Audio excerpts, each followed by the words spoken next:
Welcome to Dread Vale, where chilling stories and dark legends come to life. Subscribe, follow, and share if you're ready to cross the veil. The Pale Man in the Well. Genre: psychological horror, folk horror. Setting: a remote mountain village in Eastern Europe. Tone: slow dread, creeping madness, folklore come to. In the early winter of 1983, a 7-year-old boy named Milos vanished from the village of Drekar Hollow, a forgotten hamlet nestled in the Carpathian Mountains. No footprints in the snow, no signs of a struggle. Only one thing was found near the old well at the village's edge: a drawing of a tall, thin man with no face, reaching out of the well. The villagers whispered of the Pale Man, a local legend, a spirit that lives in the depths, waiting for eyes to meet his. The case was never solved. The boy was never found.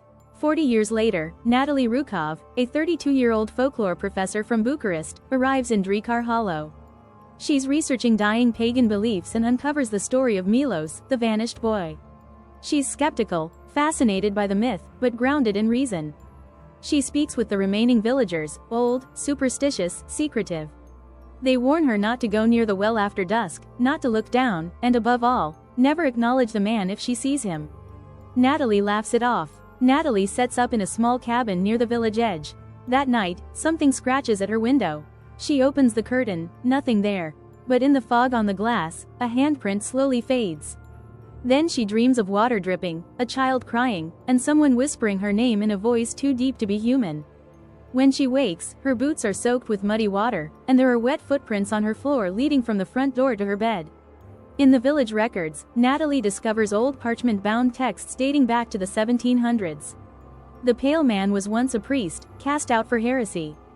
He drowned himself in the village well, cursing the land and swearing that he would take what was denied him: devotion. Over centuries, the villagers fed him attention, names, and sometimes children, to keep him sated. If no one saw him, he faded. But when someone acknowledged his presence, he became real again, stronger, hungrier. The well was sealed for a time, but someone opened it again in 1983. Natalie becomes obsessed. She starts seeing the Pale Man at the edge of her vision: tall, skin like milk, mouth stitched shut, no eyes, just hollows that pull light in. She hears voices under the floorboards, sees children in the woods, soaked and pale, pointing toward the well. She dreams of being in the water, unable to scream. The well isn't just a place, it's a mouth, and it's whispering her name more loudly every night.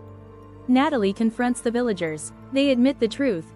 Every generation, someone must see him, so he doesn't go after everyone. The one who sees him becomes his link, his voice, his memory. Her arrival was no coincidence. They summoned her, a folklorist with a curious mind and no family ties. She has two options: 1. Acknowledge him fully, become the next anchor to keep the Pale Man contained. 2. Leave and forget, but the Pale Man, now remembered, will follow her and grow stronger. Natalie walks to the well one final time. She peers down. Something stares back. She says, "I see you." The wind dies. Her journal is found days later, lying beside the well. Her body is never recovered. But the well is sealed again. Silent. In the final page of the journal, smeared in water: "I saw him. And now I can't stop."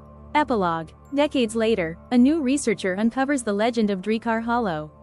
He finds Natalie's journal in a locked archive. That night, in his hotel, he hears dripping water.